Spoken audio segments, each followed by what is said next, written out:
Assalamualaikum dan salam sejahtera. Saya ucapkan kepada Puan Nuraini.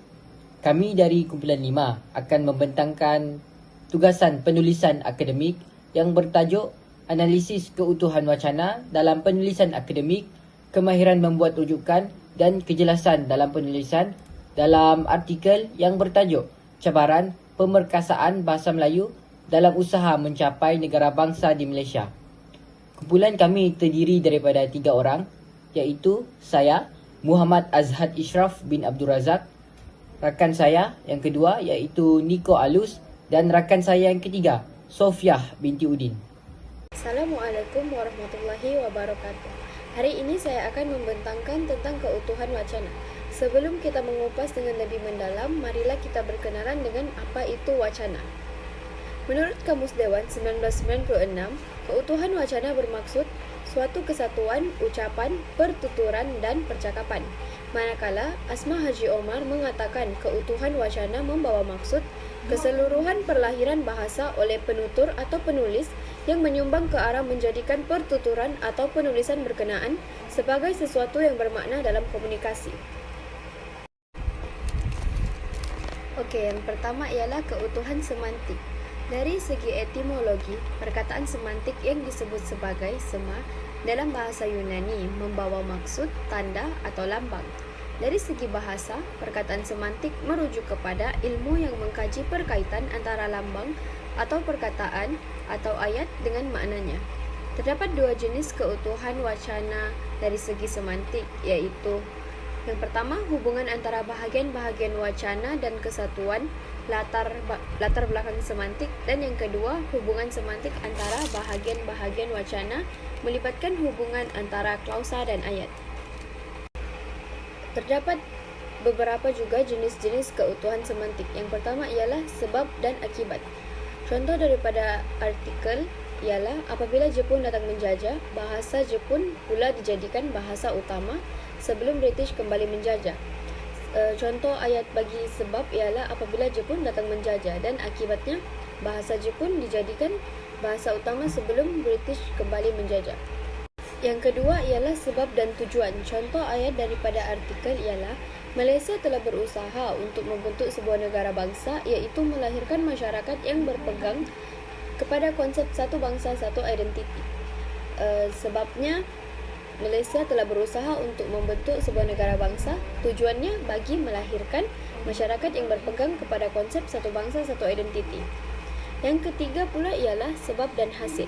Contoh ayat, pemerkasaan penggunaan bahasa dapat membentuk kerajaan dan tamadun yang kuat dan berjaya. Sebabnya pemerkasaan penggunaan bahasa. Hasilnya pula membentuk kerajaan dan tamadun yang kuat dan berjaya. Yang keempat ialah alasan dan kesan.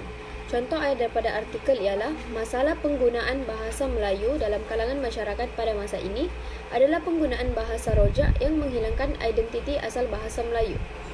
Contoh alasan dalam konteks ayat tersebut ialah masalah penggunaan bahasa Melayu dalam kalangan masyarakat pada masa ini, dan kesannya ialah penggunaan bahasa rojak yang menghilangkan identiti asal bahasa Melayu.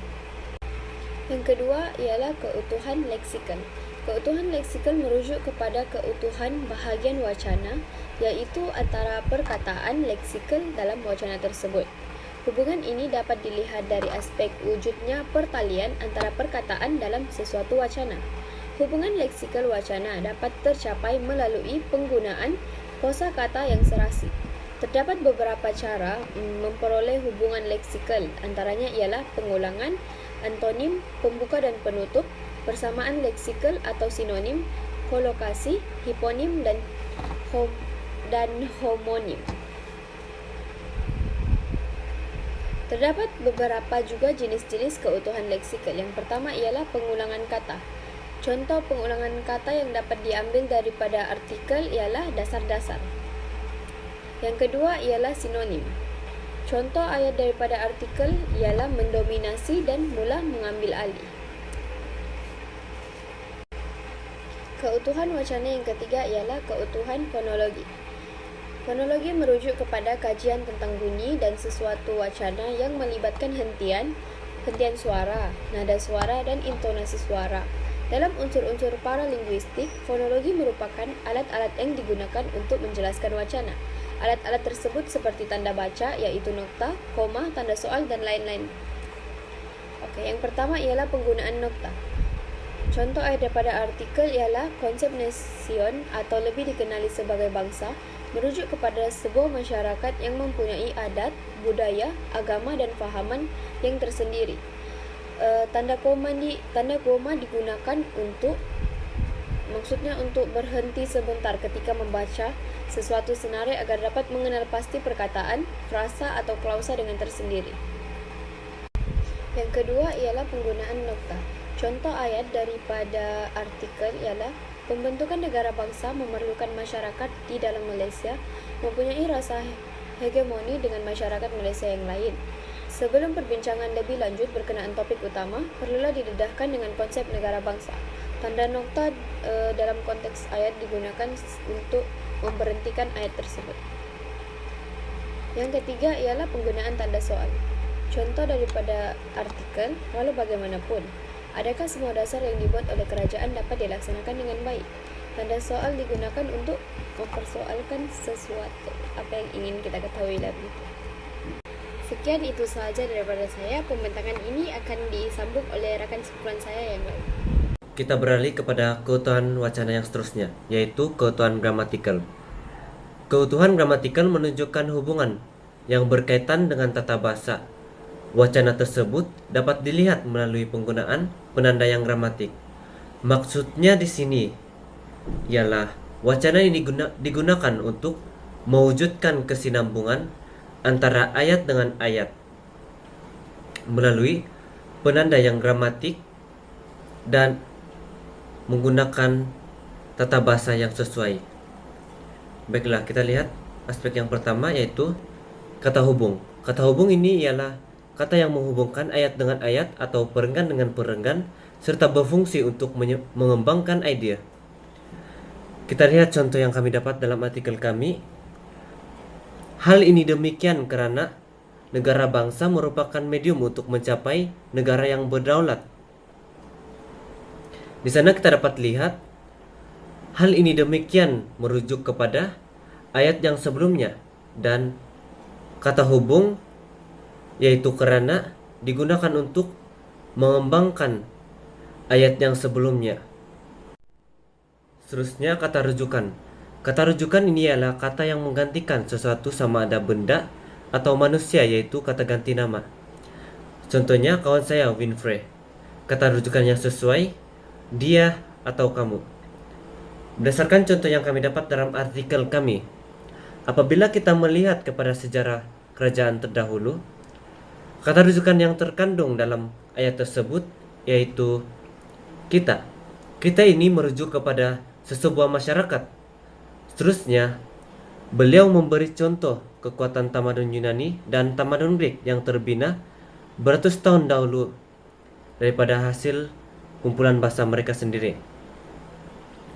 Kata rujukan yang terkandung dalam ayat tersebut yaitu beliau. Beliau itu merujuk kepada seseorang individu. Seterusnya, penanda penggantian. Penanda penggantian ini ialah kata dan frasa yang tidak disebut lagi pada ayat berikutnya, tetapi unsurnya digantikan dengan unsur lain. Contoh dalam artikel kami, masalah seterusnya ialah dasar penggunaan bahasa dalam sistem pendidikan negara. Ayat seterusnya, penggunaan bahasa yang tidak konsisten menyebabkan berlakunya masalah pemerkasaan bahasa Melayu. Di sini kita dapat lihat kata dan frasa tidak disebut lagi pada ayat yang berikutnya. Contohnya dalam sistem pendidikan negara. Kata dan frasa ini tidak disebut lagi pada ayat yang seterusnya, tetapi digantikan dengan unsur yang lain, yaitu tidak konsisten. Baiklah, untuk lebih lanjut, saya akan menjelaskan berkenaan dengan kejelasan penulisan berdasarkan artikel yang dianalisis. Saya telah menganalisis artikel tersebut dan telah membuat kesimpulan bahawa penulis mempunyai koheren dan kohesi yang mantap dalam artikel yang telah ditulis olehnya. Sebelum itu, Apakah yang dimaksudkan dengan kohesi dan koheren? Kohesi atau tautan ialah keserasian hubungan antara satu unsur linguistik dengan unsur linguistik lain dalam sesebuah wacana untuk menghasilkan wacana yang mantap. Keserasian hubungan ini dapat dilihat melalui hubungan antara sesuatu perkataan, frasa atau ayat dengan perkataan, frasa atau ayat yang lain yang terdapat dalam wacana tersebut. Apakah pula yang dimaksudkan oleh koheren? Koheren atau runtutan merupakan kesinambungan idea yang terdapat dalam sesebuah wacana sehingga menjadikan sesebuah teks itu bermakna. Baiklah, seterusnya saya akan menerangkan tentang konsep-konsep yang telah digunakan oleh penulis dalam artikel yang dipilih.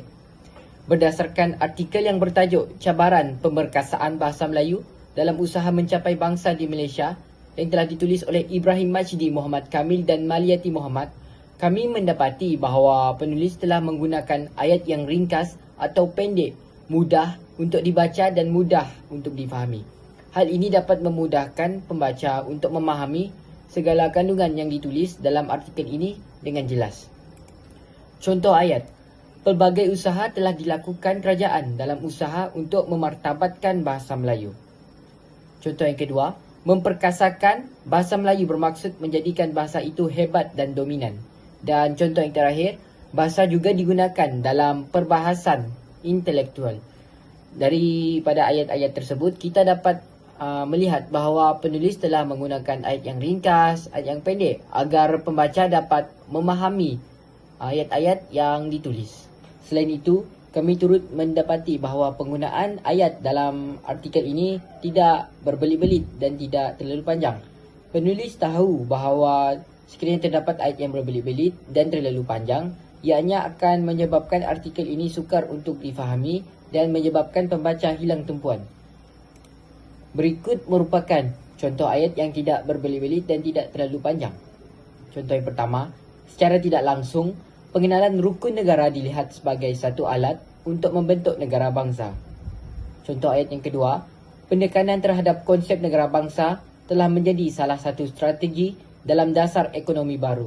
Dan contoh ayat yang terakhir, sejarah mungkin berulang dan kini bahasa Inggeris mula mengambil alih posisi bahasa ibunda. Seterusnya, konsep kejelasan yang telah diterapkan dalam penulisan artikel ini ialah kenyataan dan ungkapan dalam penulisan ini jelas tanpa sifat samar-samar dan berulang. Hal ini dapat memudahkan pembaca untuk memahami artikel ini dengan tepat seperti mana yang ingin penulis jelaskan, serta apabila tiada ayat yang berulang, ianya juga dapat mengelakkan pembaca cepat merasa bosan ketika membaca. Berikut merupakan contoh ayat. Yang pertama ialah sekolah-sekolah yang dibina ketika zaman penjajahan banyak berorientasikan bahasa Inggeris sebagai bahasa pengantar utama pendidikan di sekolah. Contoh ayat kedua, perkara ini menghakis pengaruh bahasa Melayu sebagai bahasa utama di tanah Melayu. Dan contoh ayat yang terakhir, selepas mencapai kemerdekaan, terdapat usaha yang dilakukan oleh kerajaan untuk kembali memartabatkan bahasa Melayu. Baiklah, konsep yang terakhir yang digunakan oleh penulis dalam artikel ini ialah penggunaan kata-kata terbuka juga perlu dielakkan kerana terdapat kemungkinan bahawa pembaca akan salah mentafsir reka bentuk dan tujuan kajian. Kami mendapati dalam artikel ini, penulis telah menulis ayat menggunakan kata-kata yang membawa maksud yang spesifik supaya pembaca dapat memahami artikel ini dan tidak tersalah tafsir maksud sebenar yang ingin disampaikan oleh penulis. Berikut merupakan contoh-contoh ayat. Contoh yang pertama ialah, perkara ini dapat dilihat apabila penggunaan bahasa Inggeris telah menjadi bahasa utama dan digunakan secara meluas terutama dalam sektor pendidikan dan pentadbiran ketika zaman penjajahan British. Contoh yang kedua ialah, hal ini bermaksud bahasa Inggeris telah mengambil kedudukan bahasa Melayu sebagai bahasa utama di tanah Melayu pada waktu itu. Dan contoh yang terakhir, dasar penjajah telah menyebabkan masyarakat di tanah Melayu semakin hilang identitinya. Kita beralih kepada kemahiran membuat rujukan. Sebelum itu, rujukan ini ialah maklumat yang kita perolehi dan kita kaji berdasarkan hasil orang lain, contohnya daripada buku ataupun jurnal. Dan senarai rujukan ini perlu ditulis pada bagian akhir dalam penulisan akademik. Untuk fungsi rujukan ini, rujukan berfungsi untuk menunjukkan kreativiti kita dalam pengolahan ayat-ayat berdasarkan fakta yang kita dapat dalam artikel yang kita kaji. Dan rujukan ini memainkan peranan penting untuk mengelakkan kita daripada aktiviti plagiat.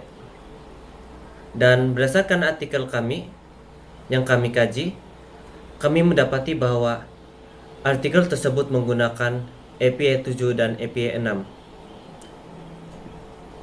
Baiklah.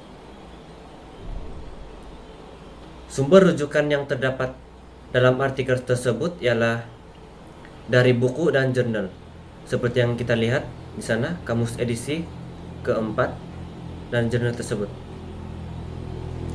Baiklah, untuk format EP7, lokasi penerbit tidak dimasukkan. Seperti contoh di sana, lokasi penerbit tidak dimasukkan.